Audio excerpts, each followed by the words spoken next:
Okay, quick introduction to today's episode with my guest, Kathryn Thomas. A lot of you or anyone from Ireland will definitely recognise Kathryn's face. She's been on TV for the last 20 years or so, hosting various different shows, different sports shows, and is just basically synonymous with RTE television. So anyone that's in Ireland, you will recognise Kathryn by the sound of her voice or from the photos that I post on social media, and really excited to get her on as a guest today. She's running a full day event for her company Pure Results Bootcamp that's sponsored by Flavins in September 30th. So this episode was to go out on September 14th, but we actually moved it back a few days. So it's now going out on, I think, September 10th. I think today is September 10th. So really grateful to get Kathryn with her schedule because she's in between shoots with different TV shows at the minute. And we actually met on set of Ireland's Fittest Family. So I'm doing guest referee for the first 3 episodes of Ireland's Fittest Family this year, which will be out, I think first episode is the end of October. And I was chatting to Kathryn about all things fitness and becoming a new mum. So she's got her little girl, Ellie, who is, I think, 5 months as of the time of this recording. So, which is, again, just a week ago. So yeah, she's probably not that much older. She's 5 months in a week. But we talked everything in this episode, kind of freestyled a lot of it. We talked the risk aversion that comes with being a new mum, which is something that really fascinates me with new parents, how you can go from being a bit of a daredevil and risk taker to a kind of high level of risk aversion where things like bungee jumps and skydives that may once have excited you now fill you with terror as a new parent. So we talked about that. It's something really interesting. It's actually what got our conversation going in Waterford first and kind of branched out from that.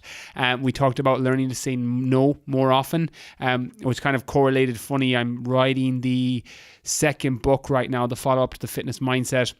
So I've just put pen to paper or fingers to typing pad because I actually don't write anything because I can't read my writing.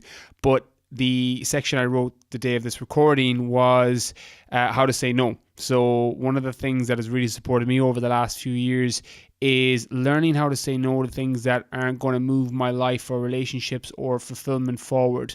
And we talked a lot on that because as someone in high as demand as Kathryn is for different jobs and appearances, she has to learn how to say no very effectively. So that was an interesting discussion going back and forth on that. I was trying to get some tips from her on the effective way of saying no, and I shared some of my kind of top strategies that I use. She also talked about interviewing her favorite interviews when she used to do sports interviewing. So some stories with Roy Keane, fangirling over David Beckham, and breaking into TV at the age of 19. So how that went in terms of leaving college and taking opportunities that present themselves. So there's a range in this question. We jump back and forth. So regardless of where you're at in life, you're going to get something from this interview just because Kathryn is just a wealth of knowledge. Somebody that just grabs life with 2 hands, seizes on opportunities and knows how to just work her ass off to get what she wants. So I hope you all enjoy this episode as much as I enjoyed recording it. So without further ado, here is RTE television and radio presenter, also the owner of Pure Results Bootcamp, Kathryn Thomas. You're listening to the Brian Keane Fitness Podcast, where Irish fitness entrepreneur Brian Keane answers your questions and interviews leaders in the world of fitness, health, mindset, and natural wellness. Come join the fun.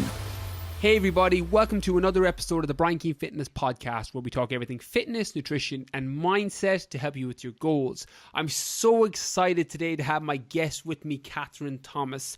Kathryn is an RTE television and radio presenter who also owns Pure Results Bootcamp, one of Ireland's premier health and fitness retreats. Pure Results Bootcamp are actually running a 1-day retreat in Leopardstown Racecourse on September 30th, which we'll also be talking about later on in the show for anyone interested in that. Kathryn is a new mum to a beautiful little girl, Ellie, so we'll be jumping around in today's episode from everything fitness and health to life as a new parent. So I'm really excited for this one. Kathryn, welcome to the show. Hey Brian, how's it going? It's going amazing. Just so everyone knows a little bit of background, because of we've been talking here for about 15-20 minutes. Ellie is awake, so talk us a little bit about Ellie before we get into your background. How old is she, and the fact that she might be cooing and cawing in the background of this episode? Yeah, we'll be lucky if it's cooing. We'll be unlucky if it's screaming. But she's great. She's 5 months old. She was 5 months old last week. And she is myself and Porrick's first little baba. And she is just a little blessing. So she is. She was due, as I said, she had to be going down for her nap an hour ago. But she, I think, wanted to join in the chat and kind of talk all things health and fitness as well. So she's currently sitting on my knee. I've never done a podcast with a baby on my knee, but yeah, just in case there's some background noise, so people understand what's going on. But she's a little doll, and in fairness, Brian, she's such a good baby.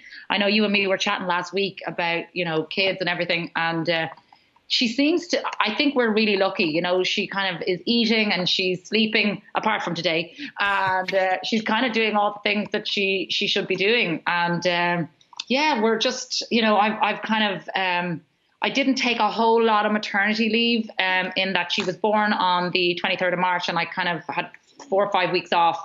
And then just because I was doing a bit of radio and Ireland's Fittest Family, the job offer came up for that. So as is the nature of anybody who kind of works for themselves and, works on contract, you've got to sometimes weigh up, work kind of comes and goes and the jobs come and go, and you've got to really weigh up what you need to do and prioritize. And for me, Fittest Family was a really good fit for this year.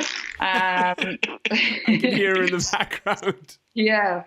And so, yeah, I mean, they're long days, when you're filming Fittest Family, like, as you're there at kind of 7 a.m. on set and you could be there till 9 o'clock at night. So I'm very lucky. I found a great childminder and I have a great partner who doesn't work weekends. So we've been making it work. I've done radio for the last couple of weeks. I was filling in for Ray Darcy as well. And, it's tough, the struggle to juggle is pretty real.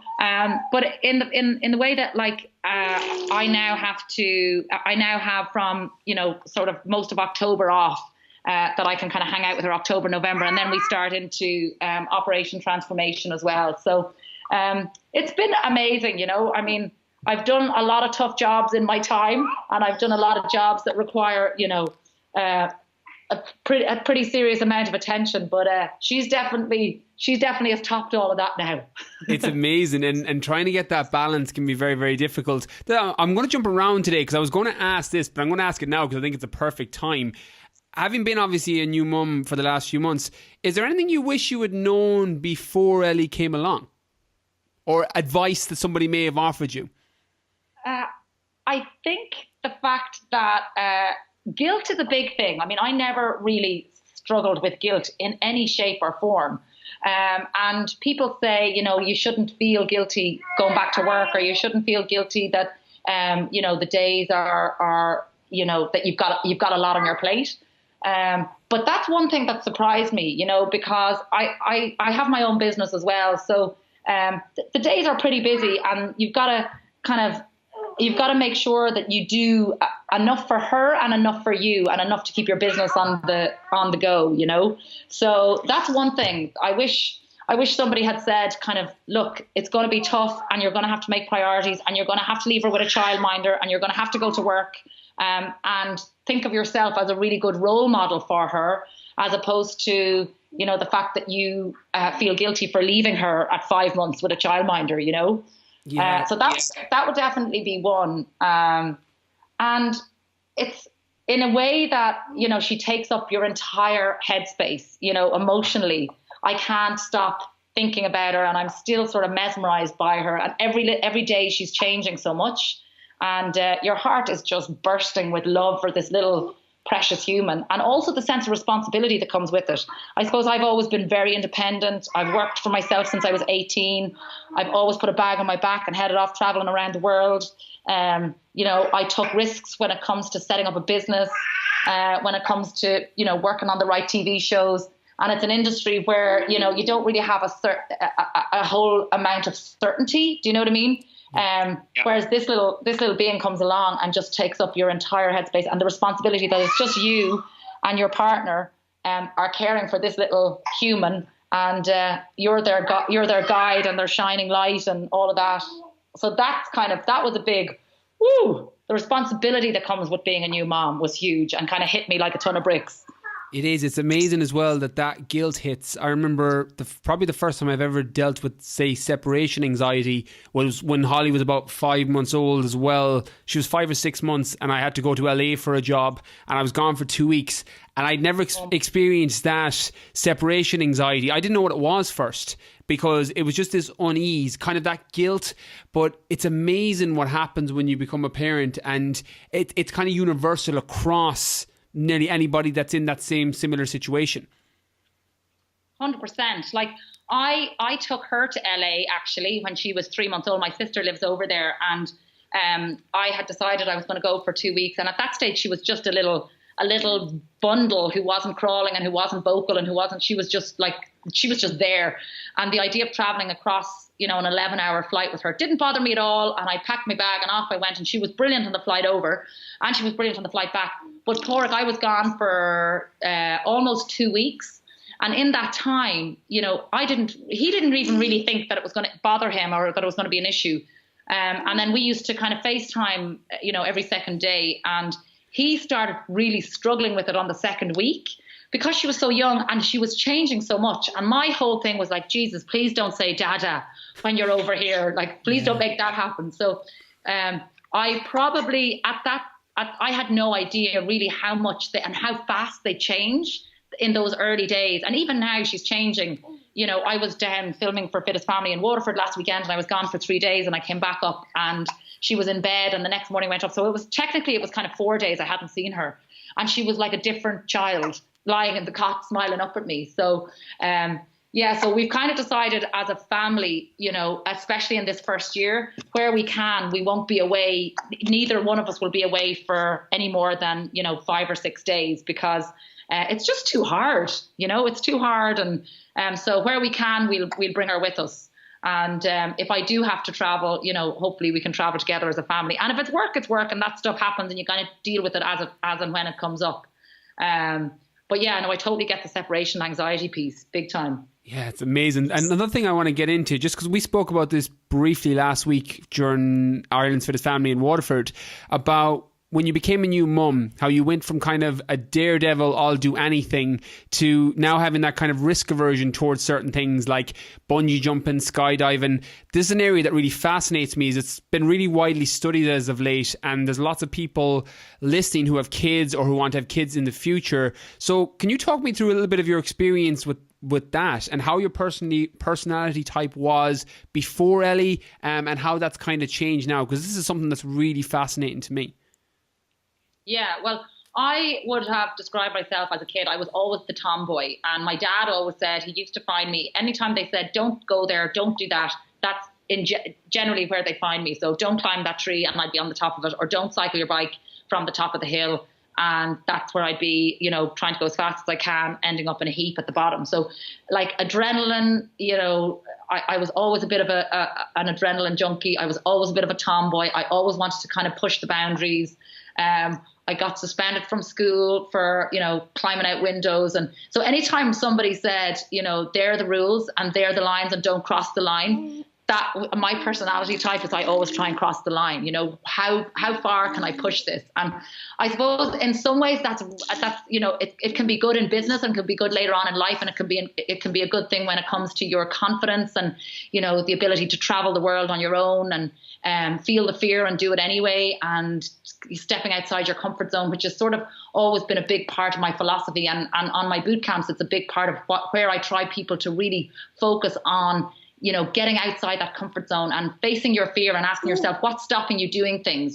If you only had one day to live, what would you do? What's stopping you? Like let's really drill down into that fear. Or, you've been safe for so long. You've just been used to being safe. Like, there's a big bad world out there. Go live it, jump off something, fly out of something, take chances and take risks.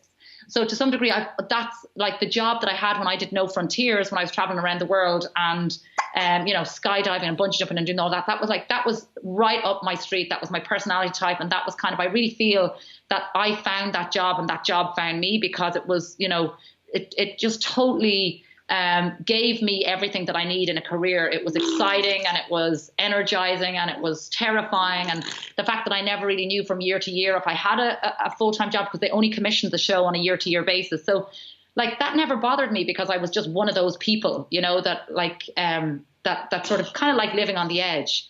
And then I suppose the older I got, it changed a little bit, you know, probably in my 30s, but not much. I suppose it's just those opportunities that the travel show wasn't on, that those opportunities really didn't kind of present themselves as much. Though, you know, I'd still, you know, had gone off climbing Kilimanjaro and traveling in the Himalayas and going off to Rwanda on my own and doing all that sort of stuff.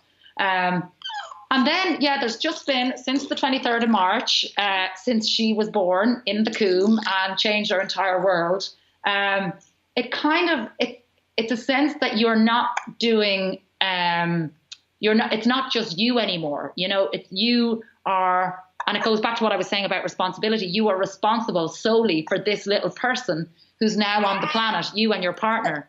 And anything that kind of in that extreme adrenaline, blood pumping, heart racing, decision making escapades makes me do a double take now. For example, we did this big opening sequence for Fittest Families that I don't think we can talk about now, can we? I don't think we can talk about it really until it comes out on October 16th. Yeah. Let's not, just in case we both get in trouble. Let's not. But put it this way, it was an extreme challenge that involved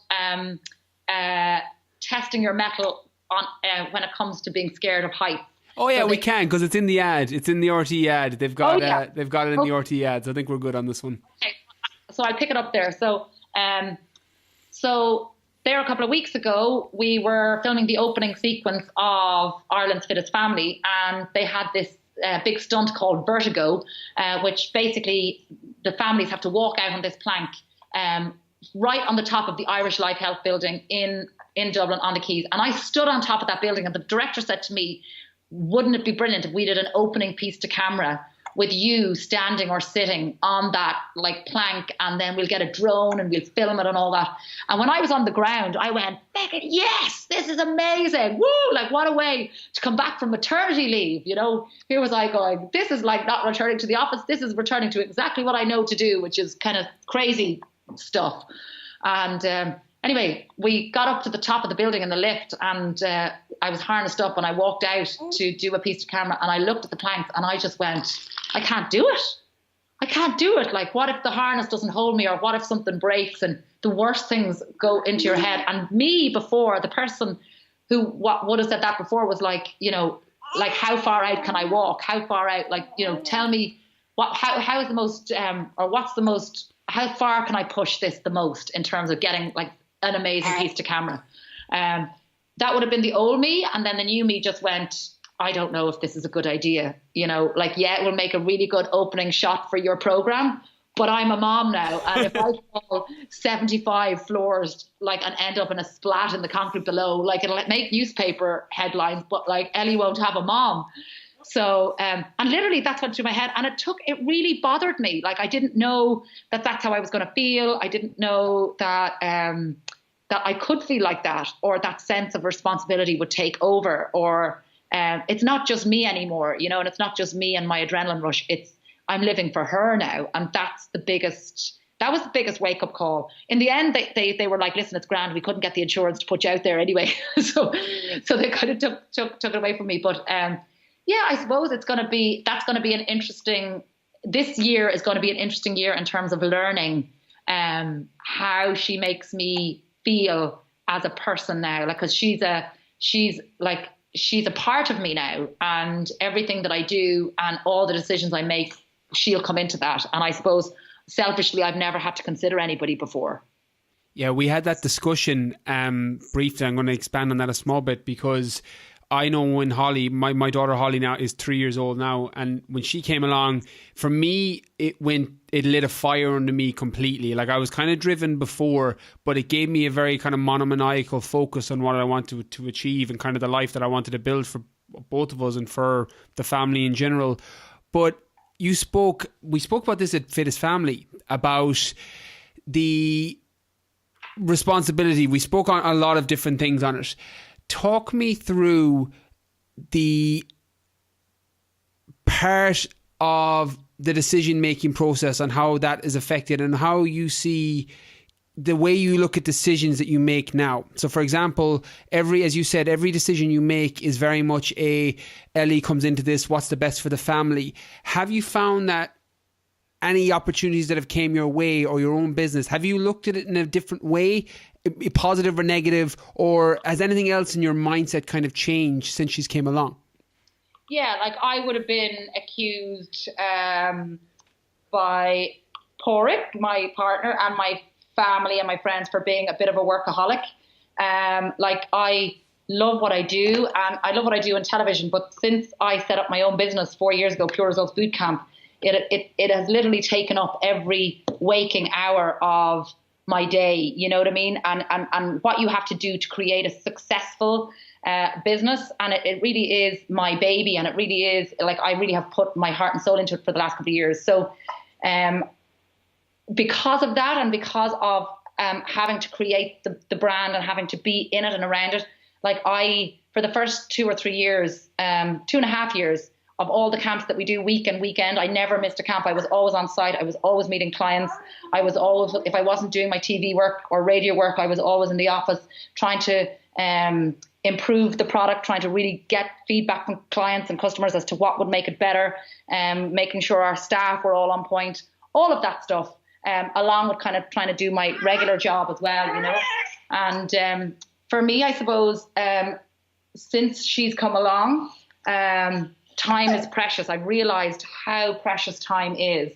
And I've realized how you need to really be very good at time management, which I've never been before, because I was just always working. And my kind of philosophy is work hard, play hard. You know what I mean? So, you know, working at 11 o'clock or 12 o'clock at night is, as a freelancer and as owning your own business, is just something that you do, you know.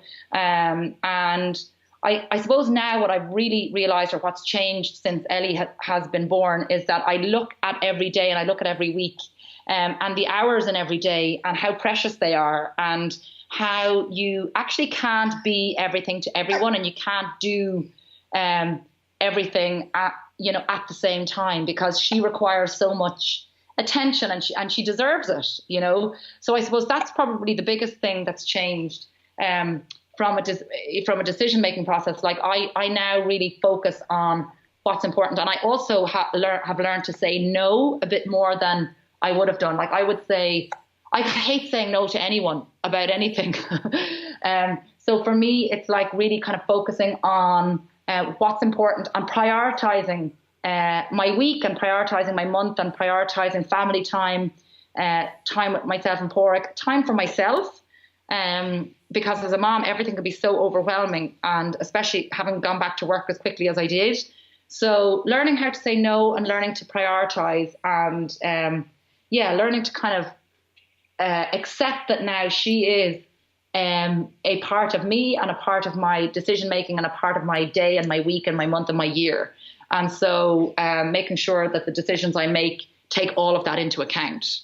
I love it. There's great advice there for everybody, especially new mums, but prioritizing the things that are important and learning how to say no, like that's a skill in itself. Just out of curiosity, this just overlapped with timeline. I started writing my second book today, and I wrote the section how to say no is literally the section I wrote about an hour before we got on this podcast.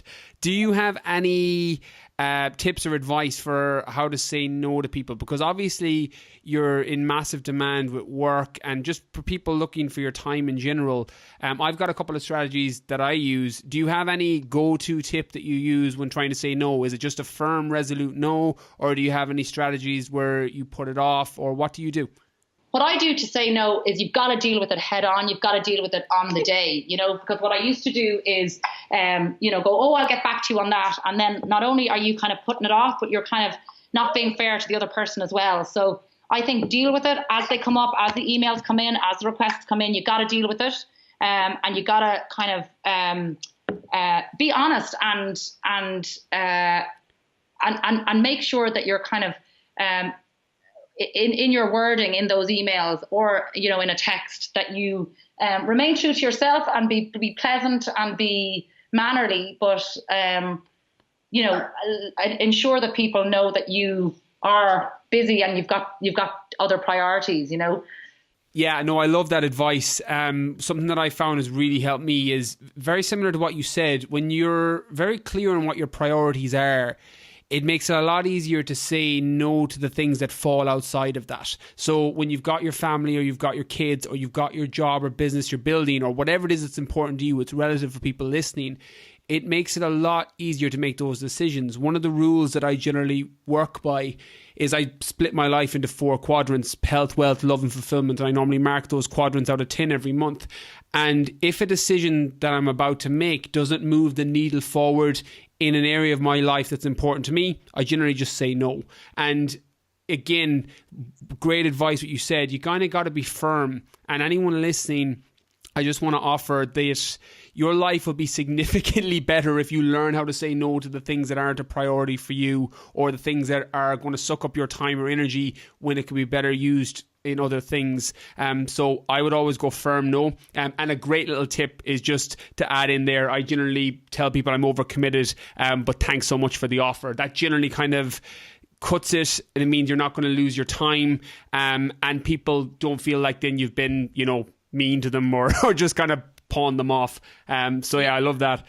I suppose I'm lucky in that I have an agent who kind of can filter and do a lot of that for me, because I've got TV commitments, radio commitments, press commitments, charity commitments, and then pure results commitments. So they kind of, the requests can fall under any one of those categories. So a lot of it comes to me, and then I can, either redirect them on. But equally, I am always BCC'd in on any of the correspondence between me or my agent or the press office and RTE, because I really want to ensure that I have a handle over what's coming in and what I'm saying no to as well. And I think, it boils down to this as well. You've got to be okay with saying no. And I think as Irish people, we're not great at it, because we don't like to piss anybody off, or we don't like to disappoint people. And what I found in the past before, because I've overcommitted myself, and because I've tried to get from A to B to C, do a charity event, run to my boot camp, get back for voiceovers, do this, do that, do the other. In general, something breaks, something falls along the way, and therefore you're not doing your own professionalism any good, and you're letting people down. So it really is good to kind of have your to-do list, as you said, know where you are, and you're I don't know what we did before iPhones. Now I can look at my iPhone and go, okay, this is where I need to be Monday, Tuesday, Wednesday, or this is what the day I have off, or this is where I can prioritize this and this. So it's really good to be organized, but it's also, you've got to be okay with just saying no, and learning how to, without being crude, learning how to not give a shit about things that could, over analyzing. Oh, if I do this, or if I don't do this, what will they think of me? I think if you're very resolute, you're firm, you're strong, and you're polite, and at the end of the day that your commitments are your commitments. And as you said, you've prioritized, in every month what you need to do. And if it's not furthering you, then it's not for you. So yeah, absolutely. It's learning to be okay with no. Yeah, I think that's great advice. There's a lot of people that are listening that, again, completely relative, but learning to say no and prioritizing the things that are important to you is going to make a massive difference in your life. Kathryn, even before Pure Results Bootcamp, you've obviously been into fitness for so long. What got you into a kind of a fitness lifestyle first? Well, I went to a boarding school called King's Hospital, just outside Lucan there. And I had been in a convent in Carlow for my first year in school. So at 13, I didn't want to go to boarding school. And anyway, I fell out with the nuns in Carlow. And so I was packed off to boarding school. What happened with the nuns before? Just because I feel I have to pull that. Because you earlier said about climbing out windows. I'm curious now. What happened with the nuns? Yeah, well, let's just say there was a boy I fancied in the school across the road, and I skipped out a window when I think I should have been in history class, and the two nuns caught me hanging out with himself down in the park. So that was at 13 years of age. And after that, we never really saw eye to eye with the nuns. I loved the school and I loved the people in my class, but I think, again, the rules just possibly didn't suit me. Sounds like it. Sorry, you can go on. I was just curious on that one. Yeah, I was packed off to boarding school, and can you imagine me? I thought I was going to be locked away, Mallory Towers, never to be let out again. And but it was a mixed school, and they placed a massive emphasis on sport in the school. Like, sport was compulsory, and I was kind of overweight at that point because I'd been doing a lot of just hanging around, and I came from a family where I loved my grub, and I was always, the meat, the veg, the spuds. Like, we never really ate crap as kids. My mom always was very healthy in terms of always home cooked meals, but we ate big dinners, like they were big country dinners. So I was, piling on a few pounds, and then when I got to secondary school, wasn't really exercising, was eating a lot of junk, hanging out, not doing a whole lot. And then when I was sent to boarding school, I had no choice but to get involved in sport. So we were playing basketball, football, hockey, and I sort of begrudgingly turned up to sport, not remotely wanting to be there at all. At the fact that you couldn't get out of PE now with a note or saying you had your period or anything like that, you had to turn up and that was it. And they didn't take no for an answer. And within 6 months of being in school, I kind of lost a lot of my baby weight, I suppose. And I really took up a love of running. Now, if you'd asked me at 13 years of age, that I was going to enjoy running. But as I progressed through school, so I was quite a good footballer, and I was an okay hockey player. I was quite a good basketball player. But running for me, especially as I got into 4th, 5th and 6th year, when I actually put my head down and did a bit of study and did a bit of work for the Leaving Cert, running for me became a kind of a really therapeutic thing in terms of my fitness and in my headspace in order to study, because I wouldn't have been the most academic person in the world, but I worked bloody hard to get a good Leaving Cert because I knew that it was how important it was and that it was going to stand to me. And I'd kind of been the messer all the way through school, and I suppose I wanted to prove everybody wrong that I could pass my Leaving Cert and get good points. And for me, that's what I did every morning, and every afternoon after school I would just run around the perimeter of the grounds. And so I was kind of doing 5-6K a day, and still playing sport as well. And I loved it. It was a sporty school, and I'm sort of thankful that I was opened up to that. Do you know what I mean? So that's kind of where my love of sport started. And then very quickly I went to UCD for a year. I did an arts degree there. And on the back of that, then I got an audition to do audition for this sports show called Rapid with Jason Sherlock, which was a kids sports show way back in the day. So that would have been I left school, went to college for a year, then did this audition for a Rapid, got the job, and I dropped out of college, and I ended up working on that TV show for 3 years. And that was interviewing everybody and anybody in Irish sport. So we were interviewing jockeys, we were interviewing like AP McCoy, Robbie Keane, Roy Keane, all of the athletics, and then we were traveling all around the world. We were interviewing American footballers, rugby players in South Africa. So my life back, in my early 20s, was all sport. It was kind of 3 years of really kind of being engaged and interviewing professional athletes and how they made a career of it. And so that was kind of, my life then was kind of sport and travel. And my love of fitness then came up because I would travel with No Frontiers then, and I'd go and, all these different retreats and resorts, hiking retreats, yoga retreats, surf camps in Costa Rica. So anything that was kind of had me out and about and engaged and had my body moving and was physically fit, any sort of holidays like that, and any travel like that, I was the first one put on all of those trips. So just, I suppose, by the very nature of how my career progressed from that sports show onto No Frontiers, which was not the day job sitting 9 to 5 at a desk. We were always climbing, walking, hiking, cycling, canoeing, kayaking, swimming. Just that was my job, So I feel really fortunate that, being in the great outdoors was like the entire of my 20s career path.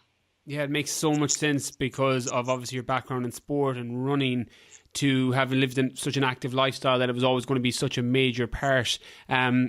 And again, it makes sense that Pure Results was going to be kind of an evolution of that. Just a quick one on the Rapid show. Is there any interview that stands out with any sports person? Anyone that jumps out in your mind that you're like, whoa, I'll never forget that one? Roy Keane, because I don't think you ever forget an interview with Roy Keane, whether you do one or whether you watch one. And he was only a young buck at the time, you know. He was playing for Ireland. He was playing for Man United as well. And we went over to Old Trafford to interview him. And usually you see Jason Sherlock would get all the big sporty interviews because he knew everything about sport. And then they'd end up firing me out of a plane or bungee jumping off a bridge or putting me into a cage with a great white shark. But Roy Keane was definitely, and he was so lovely, you know, and I was green at the interviewing, and he wasn't any more sort of media friendly back then either. So, but like, again, he was great. And, you know, I had my 6 questions to ask about the Premiership football, which I had no idea what I was talking about, but I was sort of in awe of him, you know, and I think he kind of realised that. So that was definitely an unforgettable one. And then I also got to interview David Beckham, a one-on-one interview with David Beckham. He had come over to Ireland with his new book.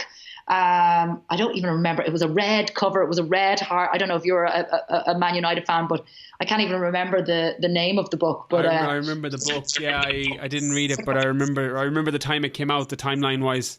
Yeah, and Jo was meant to do the interview with him, and Dublin had qualified. You know, Dublin had gone through to a quarterfinal or semi-final. You know, in the GA, and so he couldn't do the interview. So I got the phone call. Listen, you know, things have changed. Beckham is in Dublin. You've got to interview him this afternoon instead of Jo. And I was cacking myself because I was like, David Beckham! Oh my God! Like I knew, like I had posters of him on the wall, but that was about as far as my footballing knowledge went, you know, that he was a looker as opposed to, you know, all the credentials. So anyway, kind of did a couple of hours, got me questions organised, went in and met him, and actually was very composed, I think, because I was so last minute and I was so put on the spot. And he was brilliant. Again, he was very giving. I think he was, you know, this is going back, you know, 20 years ago now, you know. So so that was a memorable one as well when I kind of think back on it. And I still have the photographs, and I brought my sister with me as well, who was mad about him, and so she got to get in a photograph with him. So they would be two kind of standout, like of the big heavyweight sports stars that we met. And then always I loved interviewing the American footballers, you know, every time you went to like the New England Patriots, like, because American football, you know, they're so media trained over there. So they just give you all the one-liners. They have the confidence. It's kind of like, you know, you see Conor McGregor now, how he knows how to manipulate it. He's the master of media. And back then, these boys, you know, the American footballers, they're you know, the heroes. They are like the cream of the crop.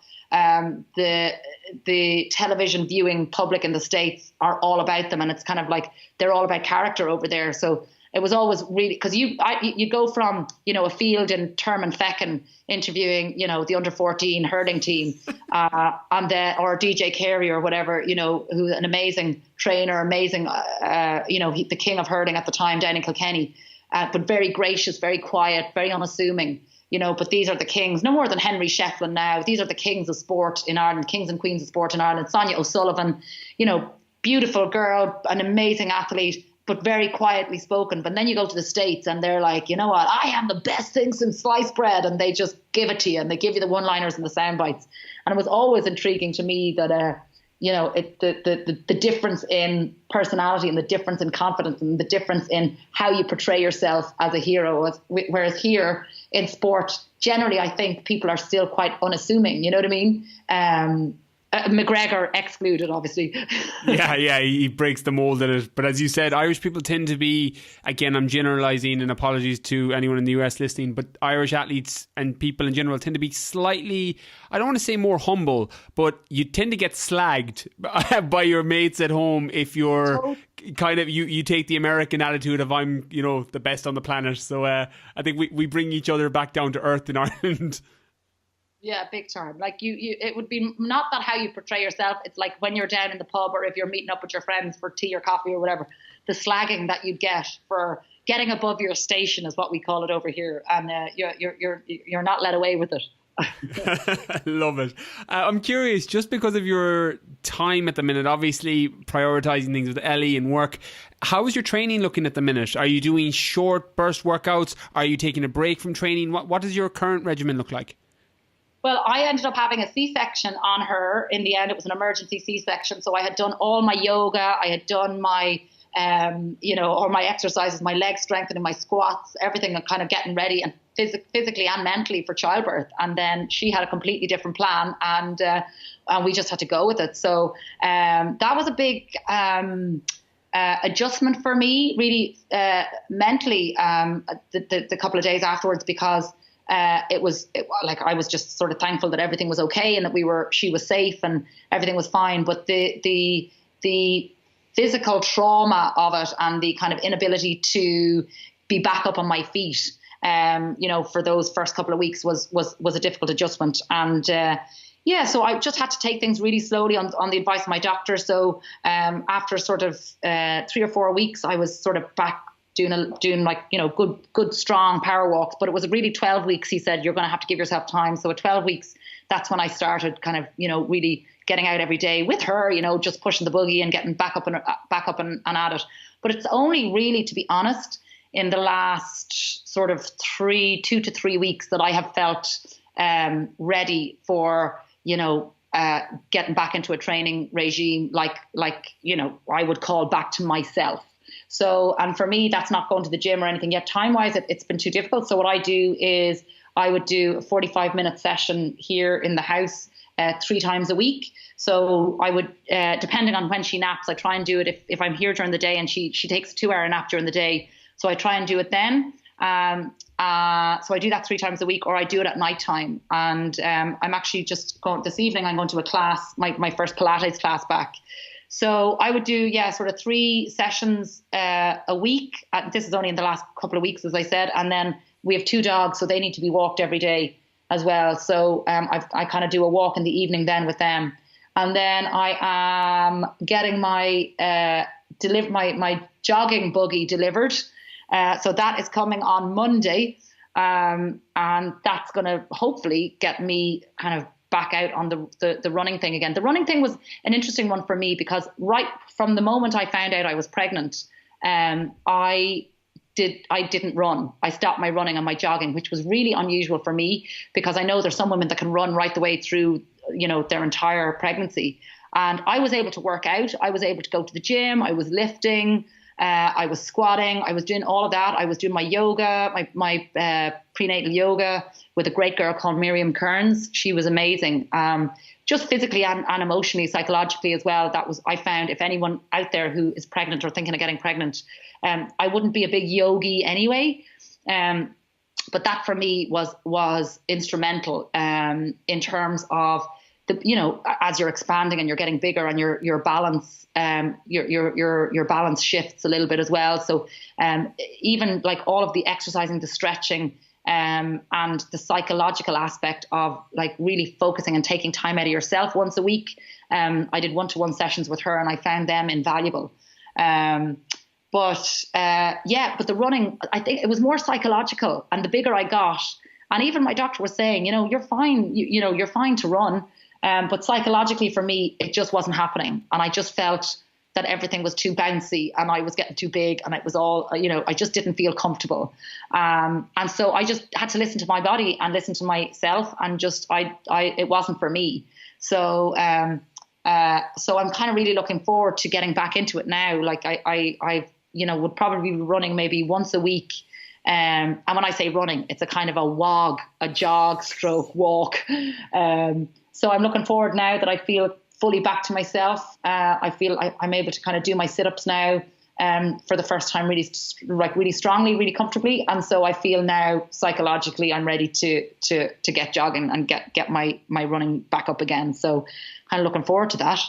The one thing that people said to me time and time again was, oh my God, how quickly you've bounced back, and what are you doing to bounce back? And this bounce back word can become dangerous, because I probably would have got my figure back, people would have said, relatively quickly after having her. But the fact that I didn't feel physically strong enough to run until now, and I was listening to my body to, for the first 12 weeks, not to be back to training the level I was. And that was difficult for me. And so in my head, and in my body, I didn't bounce back. It might look like I did, but I didn't. So I think it's just a really good point to, as you said, Brian, listen to your body. You know what's best. Don't push it too hard and too fast, because if you've had any level of training, or if you've worked out at any level of fitness, you will get there. But you've got to give yourself time if that's what you feel you need, and that's what I felt I needed. And so I kind of feel my bounce back is happening now properly, and she's 5 months. So I would say to any mama out there, or any person who's planning to get pregnant, you've got to remember that this is, you've spent 9 months growing this little human, and while it might look like I got back and was in my jeans a couple of weeks later, which I was, physically I had a lot more bouncing back to do. I love that. That's an amazing take-home message for anyone listening, any female listening that is either pregnant right now or you're considering it down the line. I think that's great advice. I would literally screenshot where that was and come back to it as needed.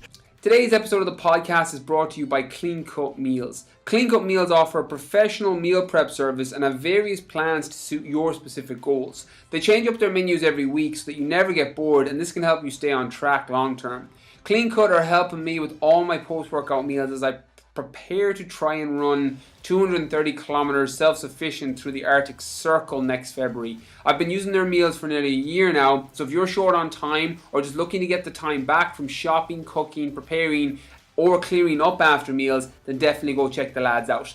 To get 20% off your first time order, go to cleancutmeals.ie and enter the podcast code BKF at the checkout. That's BKF as in Brian Keane Fitness, BKF at the checkout for 20% off all first time orders. If you have any other questions, you can just fire the lads over an email too. Now, on to this week's episode. Enjoy.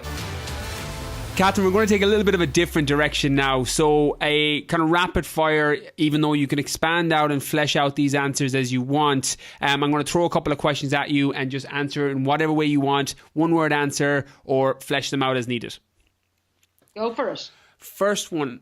When you think of the word successful, besides any family member, who is the first person to come to mind and why? Oprah Winfrey.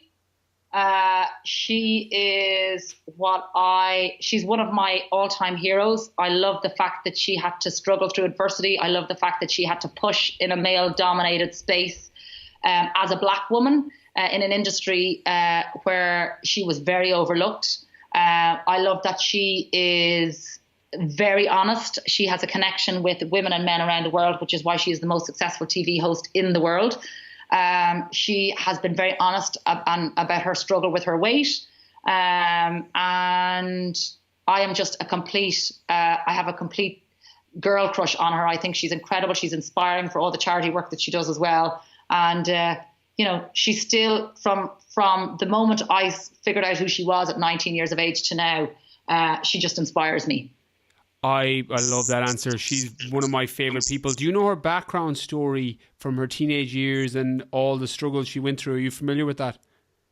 Not so much. I mean, I read her book years and years ago, but certainly I remember, her childhood and her struggle was unbelievable. Yeah, she was sexually abused. She was pregnant and had miscarriages, I think at 15 or 16. She's a walking example of not letting your circumstance or environment dictate who you become, or using the struggles and using the bad things that have happened in your life to make you a stronger version. I think she's one of the most inspiring people on the planet. Absolutely.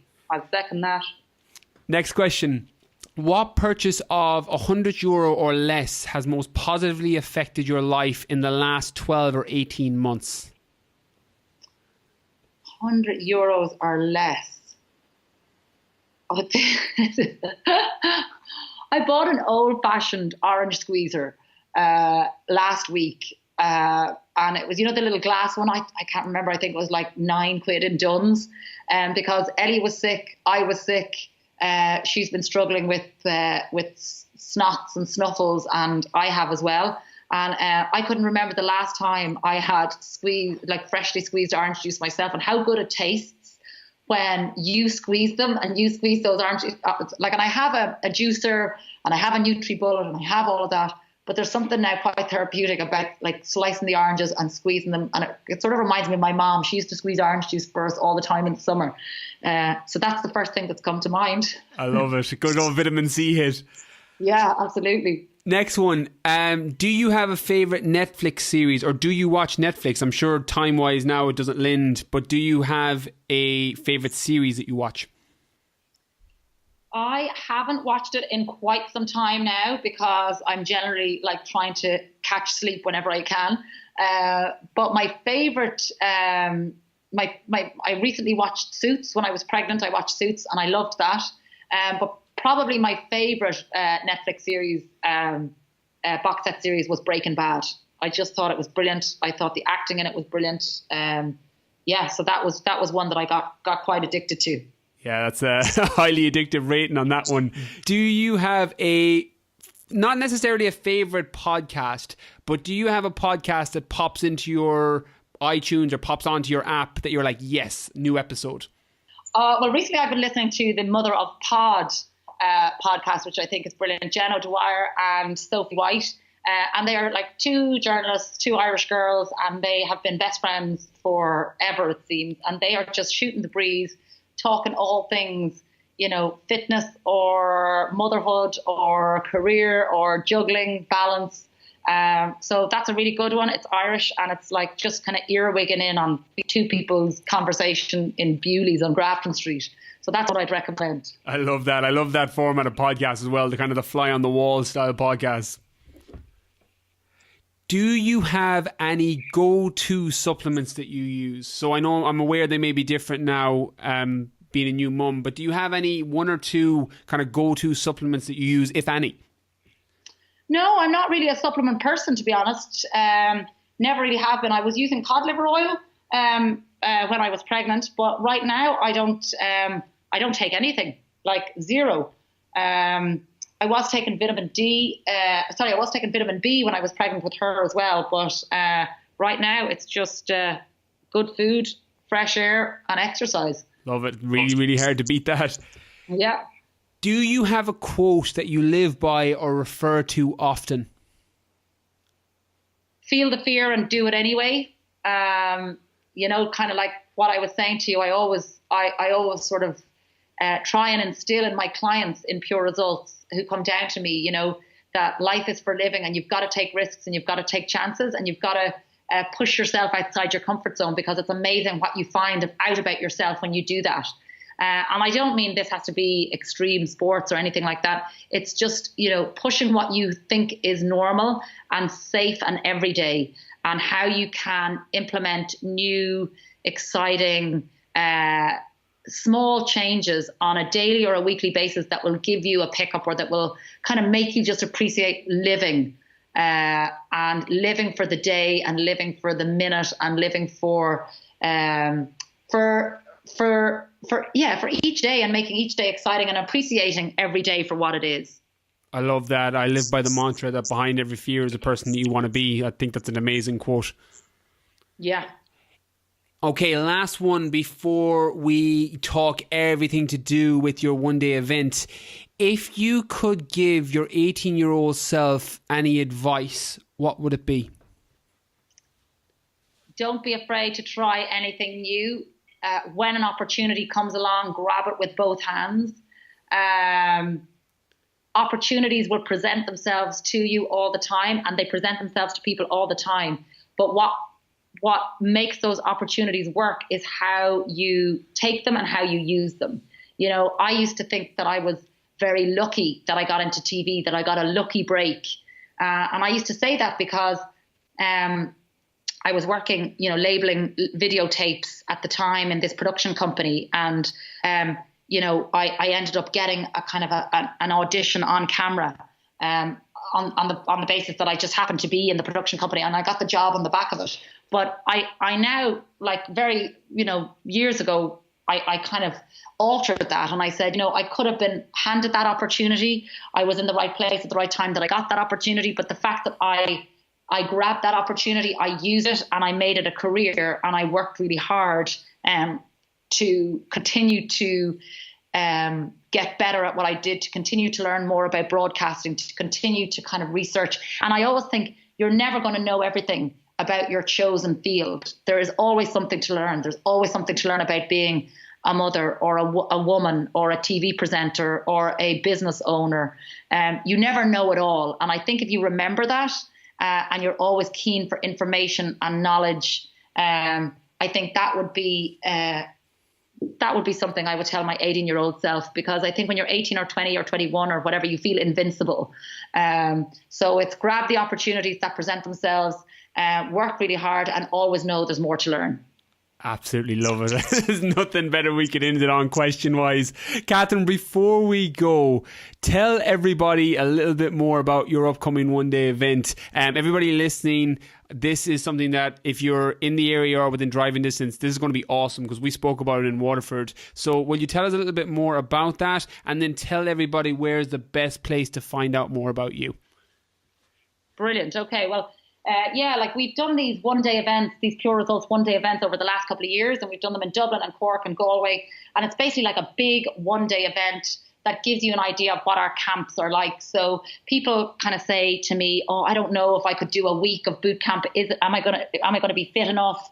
Am I going to be able enough?" And so we do these big one-day events to kind of give you a little taster of what life on camp is like. But it's brilliant crack. It's on September the 30th, Sunday, September 30th in the Leopardstown Racecourse. And we start off the day, registration at 8. And it's a big full day of fun, food, fitness. So we start off with a big early morning rave. So we're going to have a DJ, and we're going to get our glow sticks on. And after that, then it's like different classes. So we have boxercise, we have kettlebells, we have resistance bands. Then we lower the intensity. We have yoga, we have nutrition workshops, cookery demonstrations. So it's kind of a full day. You get a breakfast served to you. Flavins are sponsoring the event, so they've come on board. There's a big sit-down lunch, and then we've lots of different companies on board. Gym and Coffee will be there, like Wilson are going to be there, Dr. Coy's. We've got lots of athleisure wear, a company called Meld Apparel. So there's lots of stands to kind of tour around as well.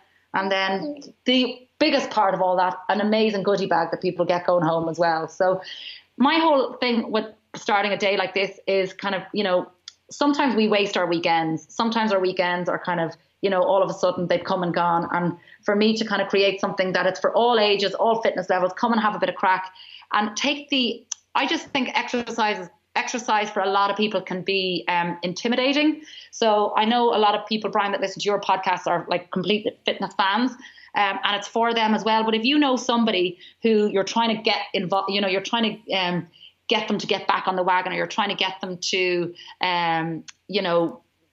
into some routine or some kind of interest in fitness again, get them to come along on the day as well.